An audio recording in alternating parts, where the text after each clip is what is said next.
Butter garlic chicken roast দেখেই জিভে জল চলে আসবে।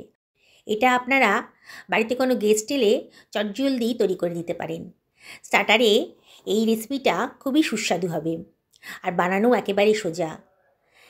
এটা আমি 300 গ্রাম মতন বোনলেস চিকেন নিয়েছি। আমি এখানে বোনলেস চিকেন নিয়েছি, আপনারা ইচ্ছে করলে উইথ বোনসও নিতে পারেন। এর মধ্যে দিয়ে দিলাম হাফ টি চামচ মতো লবণ আর দিয়ে দিলাম 1 চামচ মতো গোলমরিচের গুঁড়ো। এটা বানাতে মিনিট 10 টাইম লাগে। হঠাৎ করে কোনো অতিথি চলে এলে আর বাড়িতে যদি একটু চিকেন থাকে তাহলে কিন্তু আপনারা এই রেসিপিটা বানিয়ে নিতে পারেন। এর মধ্যে আমি দিয়ে দিলাম 1 চামচ মতো সাদা তেল আর দিয়ে দেব একটা অর্ধেক লেবুর রস। এই লেবুর রসটা দিলে পরে চিকেনের যে আষ্টে গন্ধটা থাকে সেটা একেবারেই থাকবে না আর চিকেনটাও খুব ভালোভাবে ম্যারিনেট হয়ে যাবে। এবারে সব কিছু আমি ভালো করে মাখিয়ে নেব। প্রতিটা চিকেনের পিসকে ঘষে ঘষে মশলার সঙ্গে মাখিয়ে নিতে হবে, তাহলে কিন্তু চিকেনের মধ্যে মশলার স্বাদটা ভালো করে ঢুকে যাবে আর খুব টেস্টি হবে। এবার ঢাকা দিয়ে রাখলাম 5 থেকে 6 মিনিটের জন্যে। 5 মিনিট হয়ে গেছে, এবার ঢাকাটা তুলে নিয়েছি।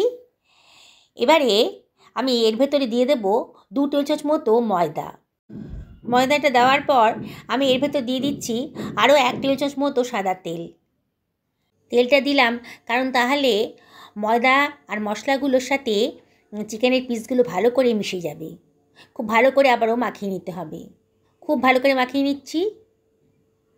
দেখুন বন্ধুরা, আপনাদের রেসিপিটা ভালো লাগলে পরে একটা লাইক করবেন আর কমেন্ট করে জানাবেন যে আপনাদের কেমন লাগলো।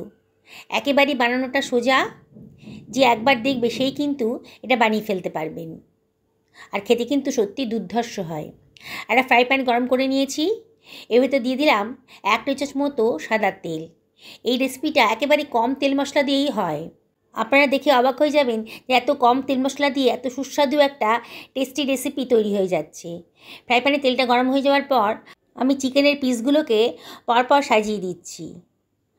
আমার ফ্রাই প্যানে এই 300 গ্রাম চিকেনের পিসগুলো কিন্তু সব হয়ে যাবে।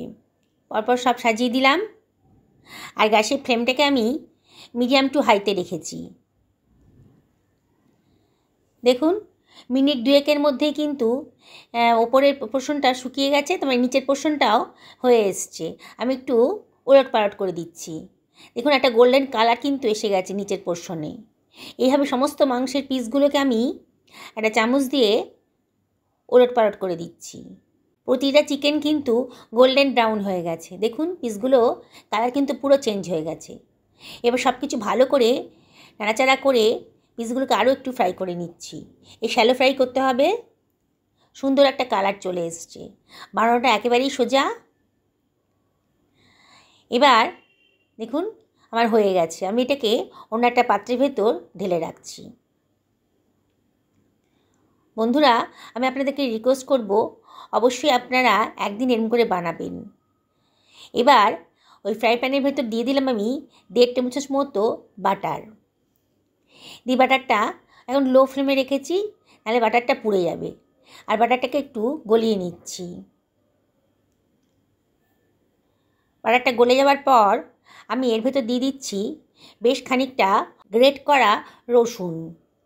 রসুনের পরিমাণটা একটু বেশি দিতে হবে।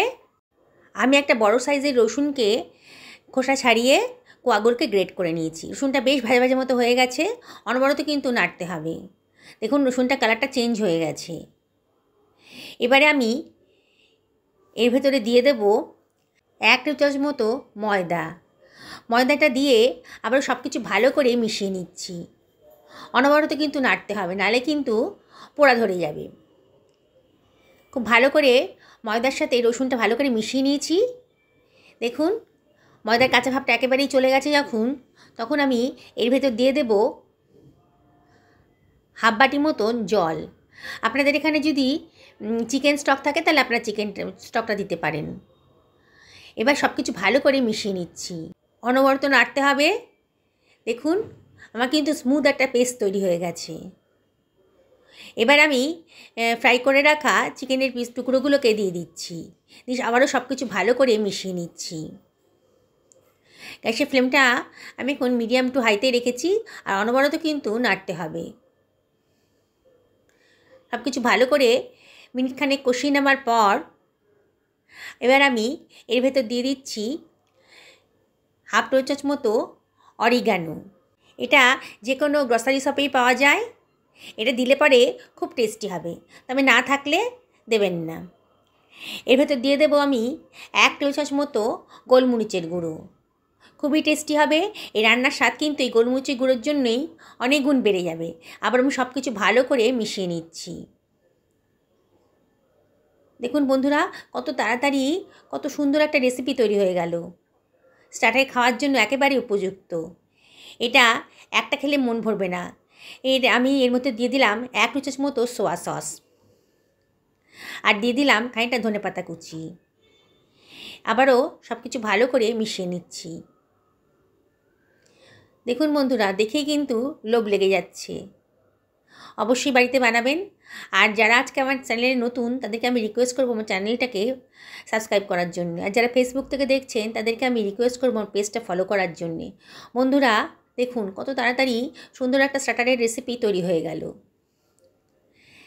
এবার আমি দিয়ে দিচ্ছি 1 টেবিল চামচ মতো লবণ, আর দিয়ে দিচ্ছি হাফ টেবিল চামচ মতো লেবুর রস। এই লেবুর রসটা এখানে দেওয়ার ফলে রান্নার টেস্টটা কিন্তু আরও সুন্দর বেড়ে যাচ্ছে। একদিন আমার মতন করে রান্না করে দেখুন, আর অবশ্যই কমেন্ট করে জানাবেন কেমন লাগলো আপনাদের। আমার কিন্তু একেবারে রেডি হয়ে গেছে। এবার আমি গ্যাসের ফ্লেমটা অফ করে দিয়েছি। এবার আমি এটা সার্ভ করে দেব। দেখেই খেতে ইচ্ছে করছে তো, তাহলে চটজলদি বাড়িতে বানিয়ে ফেলুন। আজকে তাহলে এই পর্যন্তই থাক, আবার দেখা হবে অন্য কোনো রেসিপিতে। সকলে ভালো থাকুন।